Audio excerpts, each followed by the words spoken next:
Assalamualaikum warahmatullahi wabarakatuh. Alhamdulillah, Allahumma sholli ala Muhammad wa ala ali sayyidina Muhammad.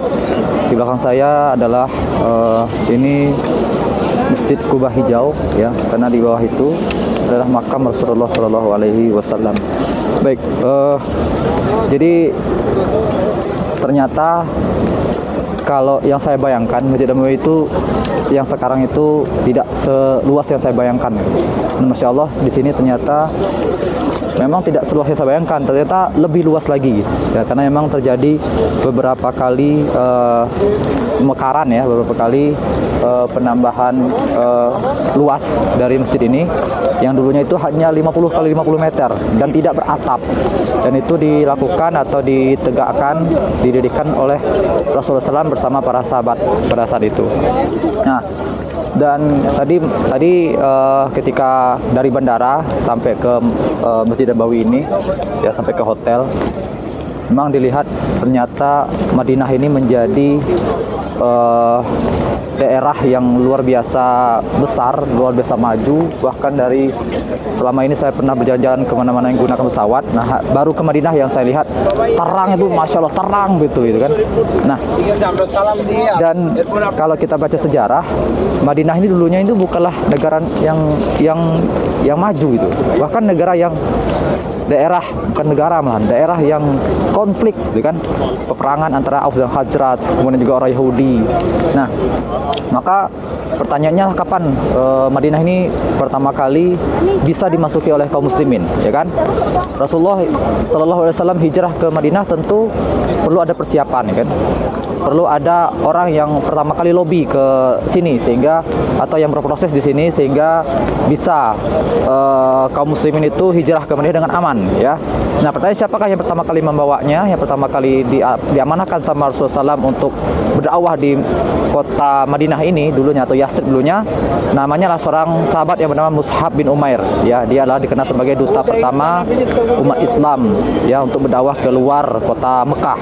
Mus'ab bin Umair adalah seorang pemuda yang begitu tampan, begitu kaya, yang dulunya sebelum beliau masuk Islam itu apapun yang diinginkan sama dia ya, ibunya itu pasti mengabulkannya. Namun ketika beliau masuk Islam, orang tua tidak lagi memberikan fasilitas yang banyak kepada Mus'ab bin Umair ini. Nah, lalu sampailah ketika nanti Mus'ab bin Umair diusir sama orang tuanya ya, diblokir ya, tidak lagi diberikan apa-apa sama orang tuanya, dan akhirnya dia tidak terlalu memikirkan hal itu. Yang penting dia tetap menjadi pengikut Rasulullah SAW. Nah,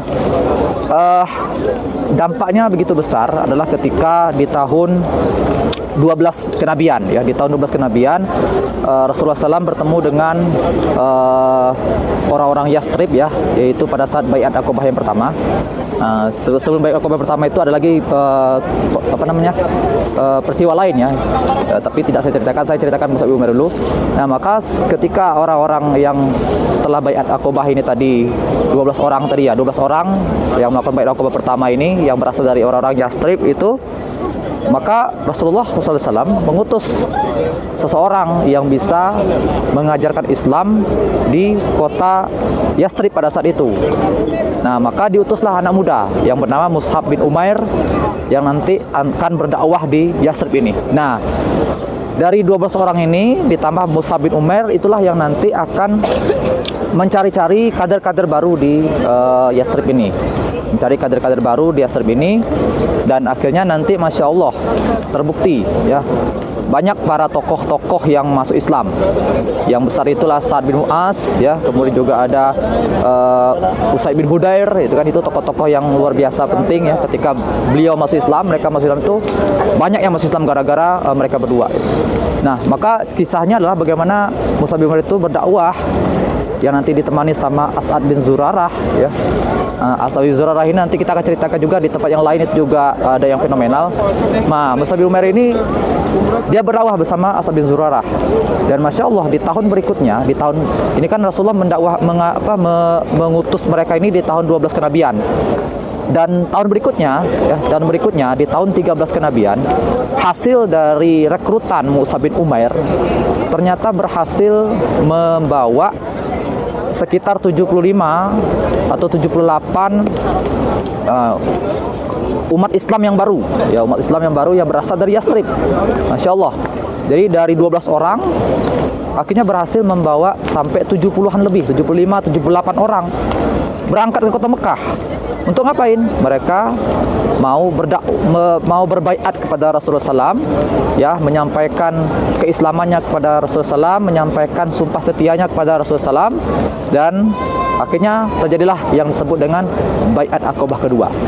Nah, setelah baiat Aqabah kedua itulah nanti terjadi hijrah, ya. Maka di tahun berikutnya Rasulullah Shallallahu Alaihi Wasallam itu hijrah ke Madinah, tepatnya di tahun 14 kenabian, atau itulah di tahun 1 Hijriah.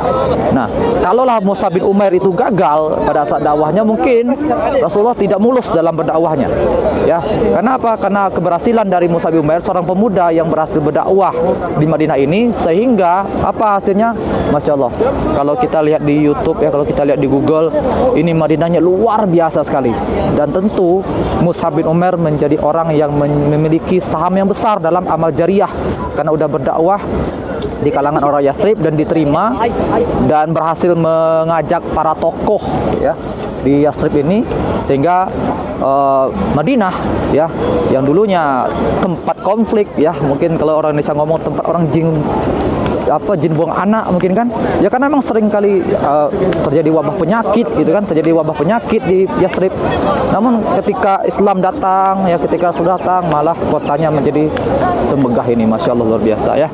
Mus'ab bin Umair adalah seorang sahabat yang berhasil menjadi duta dakwah Rasulullah SAW yang pertama ke luar kota Mekah. Masya Allah, ya. Baik, Mus'ab bin Umair. Oke, insya Allah nanti saya akan cerita lagi kisah sahabat yang lain, tergantung momentumnya, tergantung ikon yang saya temukan di daerah sini, ya. Kalau nanti ada, wah, saya menarik ini, ternyata ini ada tempat yang menarik nih, dan tempat itu ternyata berhubungan dengan sahabat Rasulullah, maka insya Allah saya akan ceritakan, ya. Baik, saya mau makan siang, bukan siang lagi, mau sarapan pagi lagi. Ternyata rombongan sudah sarapan pagi nih, saya malah tinggal. Insya Allah kita akan ketemu lagi di vlog berikutnya. Assalamualaikum warahmatullahi wabarakatuh.